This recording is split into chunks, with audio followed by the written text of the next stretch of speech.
So I was doing some more reading, and I found out that the carburetors that we have, the Solex ones, kind of stay on their idle circuit up until 2,000 to 3,000 RPM. I think that's when they switch over to the main circuit. And that's exactly where I was having issues with, no power and it's really difficult under load to get above 4,000 RPM. So I thought maybe it's just the jets. And so that's the main carrier right there. I bought these pin gauges to check the diameter. And interestingly, that one is the one that was in here when I bought the car. I just bought some new ones, and they look like that. The threads are the same, but they're different, and they fit in here fine. It's just interesting that one looks a little different. Maybe that's just because that's the Solex one, and these are reproductions or something. It's hard to see. Maybe they say 122.5, 125, and if you can make that one out, that one's actually looks like it's a 115. Interestingly, though, these are in English units. That 0.048 fits in the 115, which it really shouldn't. So maybe the 115's been drilled out by the previous owner. But I'm going to test some of these and see if maybe rejetting the main jet will give me the ability, we'll get rid of that stumble around 3,000 RPM and stop that hesitation. So let me do some measurements and see what I find. The largest I have right now is 125. I think that's 1.25 millimeters. So yeah, we'll see. Hey, so I took the carb off, obviously, but I drove it after changing the jets out and everything, and still had that flat spot. Can't get over 4,000 RPM, and pretty sure it's running lean. And I was wondering, well, it's a little clapped out, so maybe there's air, getting by these, butterflies, because this is kind of worn. It's not that bad, so I decided to check these jets. And I have a spare, these are some spare carbs from an old Volkswagen. They use the same air correction jet. And I can't tell if you see this, but this one says 6.5 on it, so it's 0.65 millimeters. And this is the one from the Porsche. And I don't know if you can see it, but it says 0.7, it's 57.5. So if you do the math, you shouldn't be able to do this. 0.028 inches. Right in there.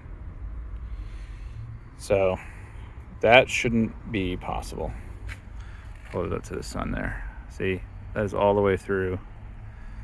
This is 0.028, and I think that's something like 70 or something like that, 0.07 millimeters. Now this one was from that old carb, and it should be stamped 6.5, and you put 0.025 in there, which is a comparable amount, and it goes in.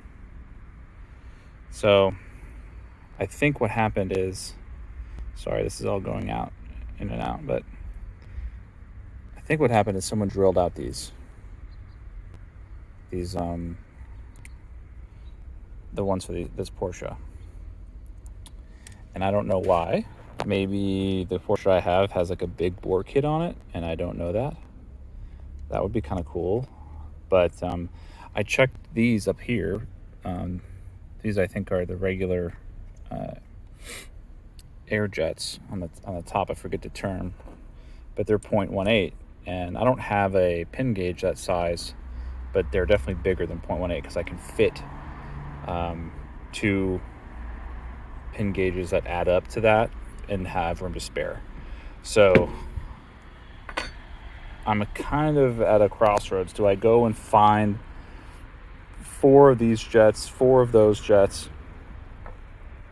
and see what happens? See if I can get this thing to actually give power over 4,000? Or do I just send these carbs out to get rebuilt by, Carb Rescue or something? 356 Carb Rescue, I think, does these, and everyone says just do that. So I don't know. And what happens if I get it back and then it turns out I do have some crazy bore kit that I didn't know about? And I'm not really sure how I could tell that I have a big bore kit. Everything looks stock on there, the stock heads and everything. So, but unless you open it up, you don't know. So I have some research to do, some thinking to do. We'll see. Since these are the same, I might just might just try that, try these 4, and well, I would need 8 and see what happens. I don't know. I could just keep on going with a bigger main jet until it matches with these corrections, but I bet my fuel economy would be terrible. Food for thought. I don't know. We'll see. So I wanted to go through the carburetor in terms of every function of the jet and what it does and how it transitions from one circuit to the other circuit. I found these from 356 Rescue, Carburetor Rescue.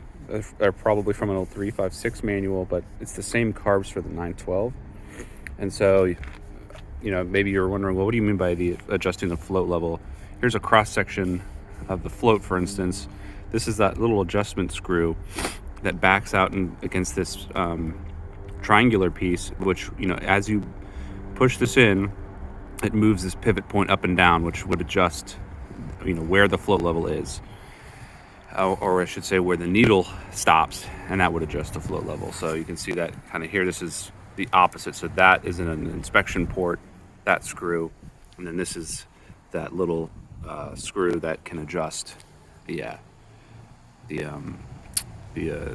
float level. So that's already adjusted actually. So once it's set, you're usually set. And this is a really nice manual because it goes through each individual circuit and, you know, what happens. So this section is called idle metering, and you can see this is the idle adjustment screw, which on the carburetor for each barrel, that's that screw right there.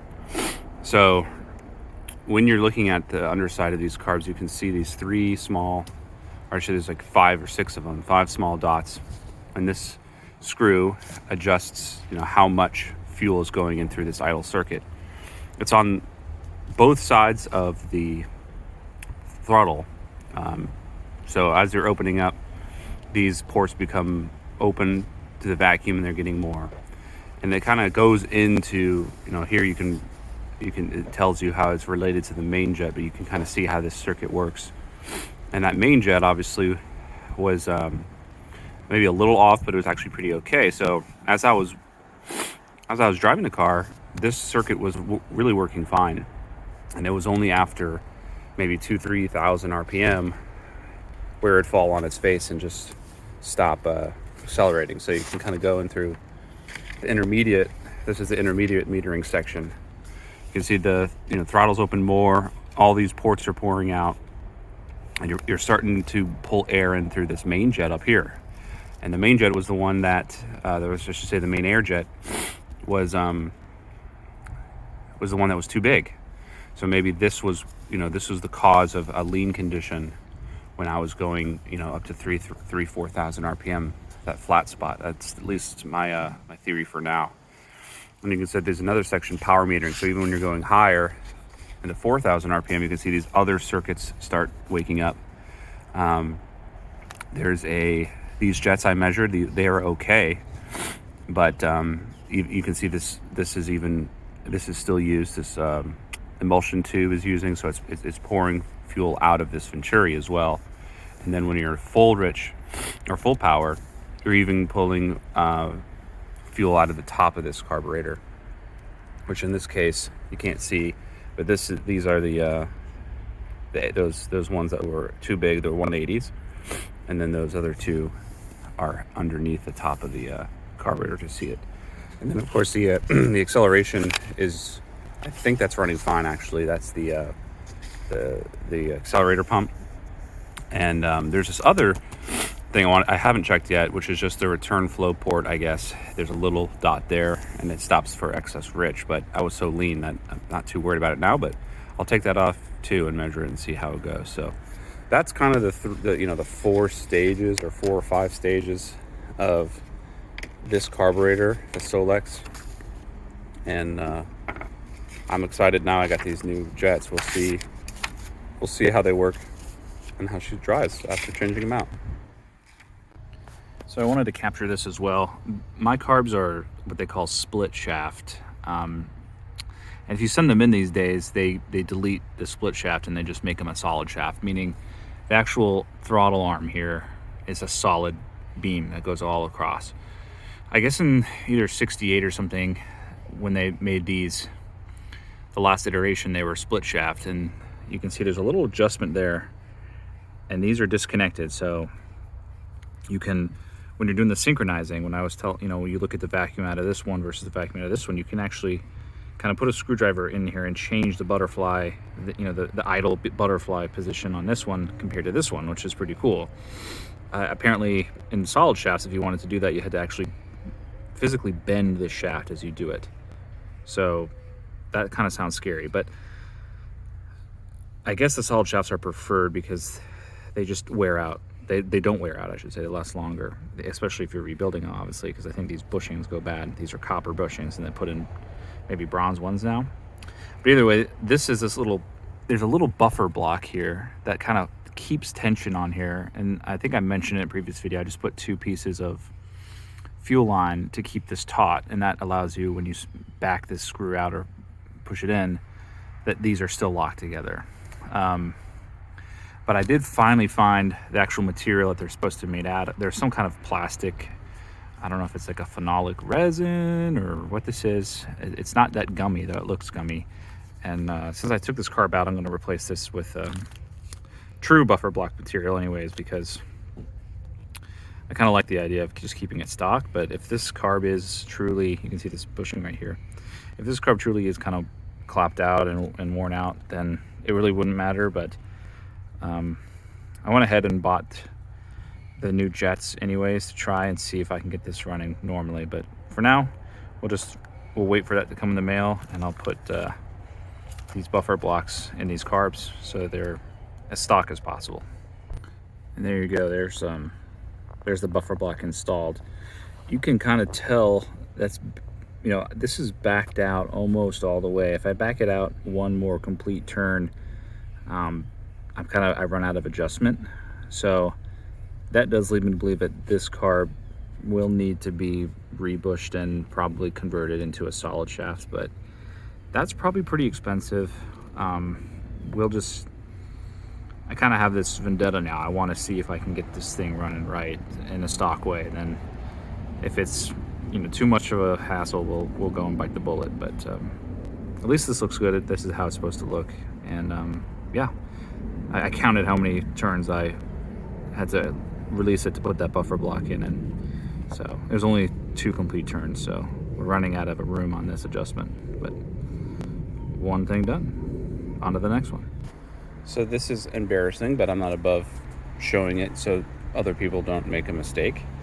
I mean, these jets were wrong, so don't get me wrong. The river here, I took them out. But as I was spraying them, I noticed that this part was installed the other way around, because there's 2 holes here, right? And I guess I thought they don't matter, but they do.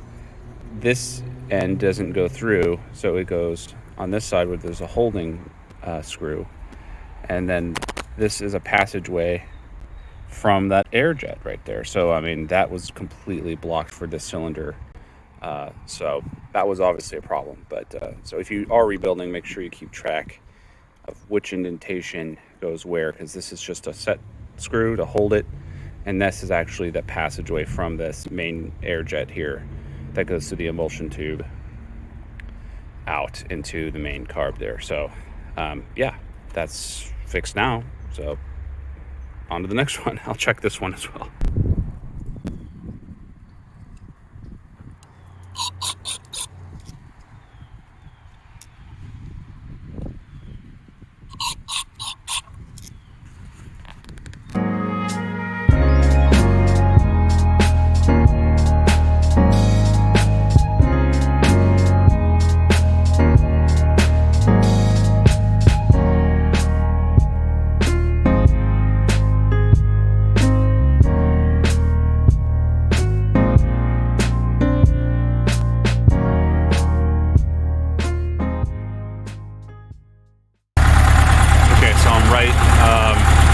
Put the carbs back in. It took a while to start up. It's cold a little bit, but I got it running, obviously. And now I'm going to try to tune the carbs, sync them, I should say. Originally they were kind of backfiring through the carbs, so they're out the throat.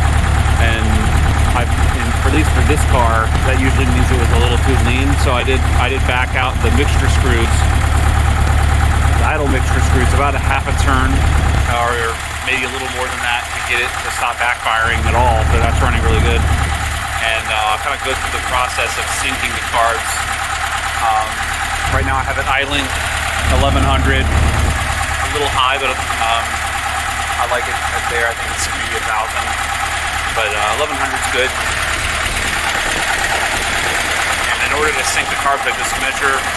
I start on this side on the most cylinder number 4, and I measure this. It's right under 7 there, and then I go over here. You can see that's right under 7 as well. And if they weren't synced, I would mess with the mixture screws to make sure the actual idle, the idle throttle position, these right here, to get those two numbers to match. So now I go back over here. I measure this again. That's around 7. And this back one, it's a little higher than that. It's kind of hard to see, but it's closer to 8. So I will adjust back to front, number 3, number 4, because these are split shaft carburetors, and I need to put the phone down for that. But before I do that, I'll just measure this one, so I have that on film. Again, remember, this one's right at 7, and this back one is low, so it's at 6. So I need to adjust both of those. That adjustment is kind of blind. You can't see it. It's between the two carbs, so I have to do it blind, but let me do that and I'll come back and hopefully these all match. Okay, so I started with number 1, and you can hear the idle probably went up a little bit. This one's still at 7, but now this one's now at 7. And actually I think I tightened it, righty-tighty, and that opened up the, so now I have to go back and adjust the throttle, the idle, so that both of these match. So I will lower the throttle here.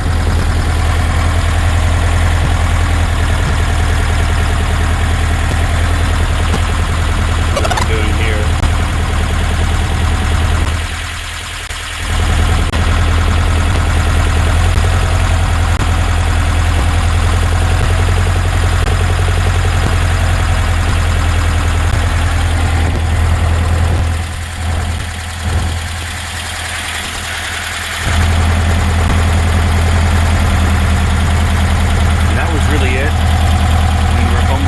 Still 1200. Let's see a little more.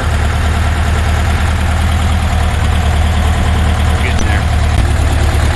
Okay, so now we're back to 1100. I haven't adjusted the number 3 here. You see that's between 6 and 7. This one's between 6 and 7. Same with the back. And then we'll do number 3 cylinder.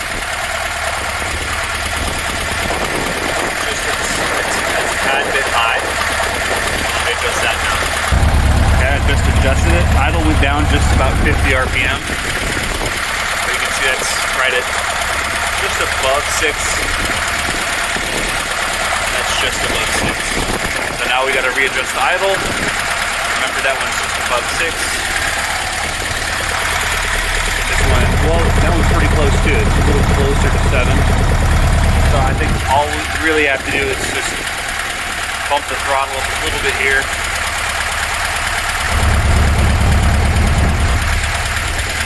There we go.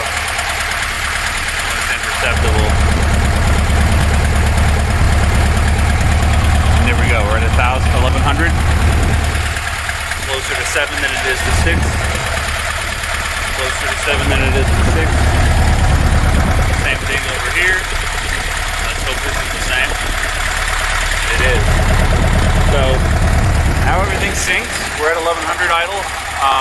I want to leave it there, drive it, get it real warm, and see what happens. Let's try it out.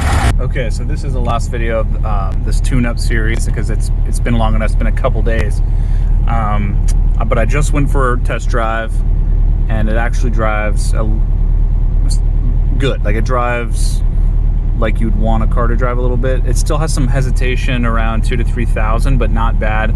and man, it really loves 3,000 to 5,000. I was having fun on the interstate, able to get up to 3,000 to 5,000 doing shifts, and that was really fun. So I didn't film some other stuff that I did because I want to get this video out, because now I think it's 2 weeks worth of work.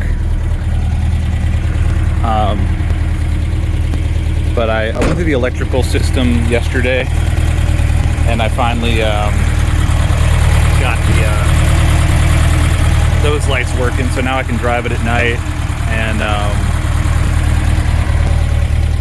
I finally found out that I'm probably going to have to send these carbs in to be rebuilt, only because I measured those idle jets in there, because that was really what I was having issue with, transferring off of idle from 2,000 to 3,000. And right now the ones that are in there, they say 57.5, but they measure 0.7. They're huge. That's really big. And so there must be air coming in through all the worn out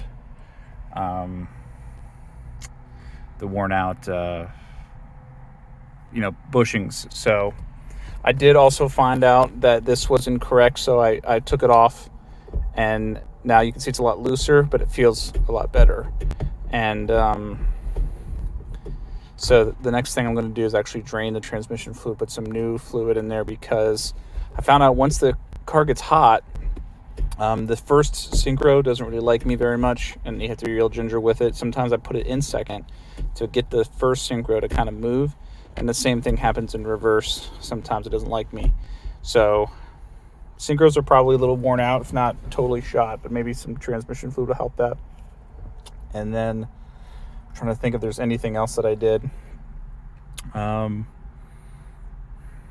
that's about it. I mean, I'm excited to do the little things now that the car is drivable. I mean, I'll probably save up some money to get those carbs completely rebushed, I guess, rebuilt. But yeah, that's about it. The only other thing, I guess, was I did change the oil out, but I didn't change the filter. I just wanted to put new oil in there. And the oil looked fine. It didn't have too many, it didn't have any, glitter in it. There was some metal shavings on the actual, the oil plug, which is magnetic, but that was it. I mean, other than this, I'm at a good kind of inflection point, or I don't know, transition point to making the car better, maybe a little more cosmetically and a little more functionally, because I've been so focused on the engine.